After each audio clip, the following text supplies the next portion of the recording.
Hello বন্ধুরা, আসসালামু আলাইকুম। কেমন আছেন সবাই? আজকে আপনাদের জন্য নিয়ে আসলাম মুচমুচে একটা ইউনিক রেসিপি করে। শব্দ শুনে নিশ্চয়ই বুঝতে পারছেন কতটা মুচমুচে হয়েছে। একদমই মুচমুচে চিকেন ব্রেড চপ।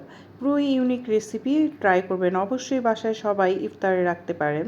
এর জন্য লাগবে খুবই সামান্য উপকরণ। প্রথমে মুরগির বুকের মাংস নিয়েছি, তারপর বড় সাইজের দুটি আলু, আধা চামচ আদা রসুন বাটা আর সামান্য পরিমাণ লবণ দিয়ে সিদ্ধ করে নিচ্ছি।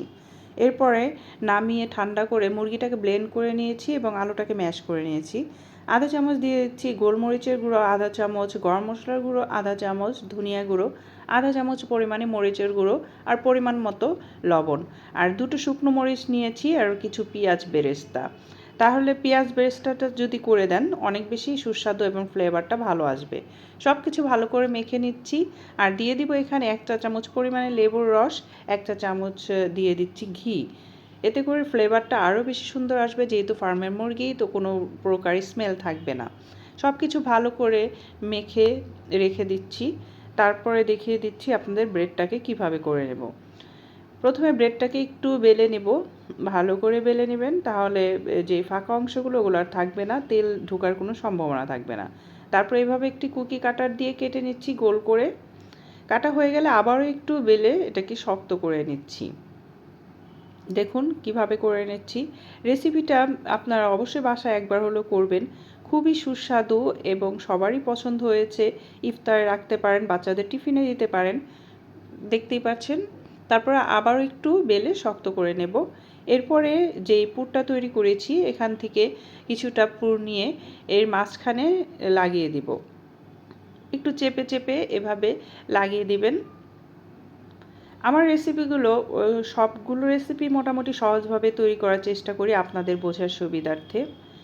তারপর সামান্য পানি লাগিয়ে নিচ্ছি যেন লেগে থাকে একটার সাথে আরেকটা। একটু চেপে চেপে লাগিয়ে নেব সাইডগুলো, যেন এর ভিতরে কোনো তেল প্রবেশ না করতে পারে।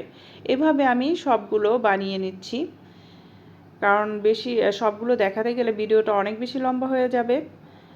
তারপর একটি ডিম, সামান্য লবণ আর সামান্য গোলমরিচ দিয়ে গুলিয়ে নিচ্ছি। গুলানো হয়ে গেলে দেখিয়ে দিচ্ছি আপনাদের, যেই ব্রেডের সাইডের অংশগুলো ছিল সেগুলো আমি একটি ফ্রাই প্যানে ভেজে নেব। ভেজে তারপরে ব্লেন্ডারে গুঁড়ো করে নেব। এই সাইডের অংশগুলো ফেলে দিবেন না, এটাই আপনাদেরকে ব্রেড ক্রাম্ব হিসেবে ব্যবহার করতে পারবেন। তারপরে দেখতেই পাচ্ছেন কত সুন্দর ব্রেড ক্রাম্ব হয়ে গিয়েছে। একটু ভেজে নেওয়ার কারণে এটা শক্ত এবং ঝরঝরে হয়েছে।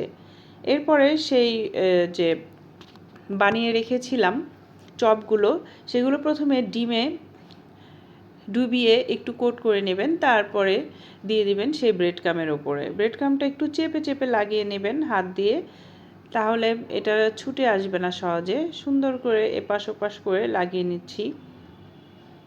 সবগুলো এভাবে করে নিয়েছি। তারপরে চলেন ভেজে নেই।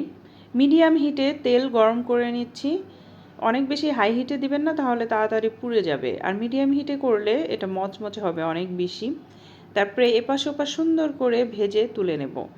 এই রেসিপিটা আপনারা বাসায় চেষ্টা করবেন আর লাইক কমেন্ট শেয়ার করে আমার পাশে থাকবেন, যেন এরকমের সুন্দর সুন্দর ইউনিক রেসিপি আপনাদের জন্য নিয়ে আসতে পারি। কেমন হয়েছে অবশ্যই জানাবেন। আল্লাহ হাফেজ।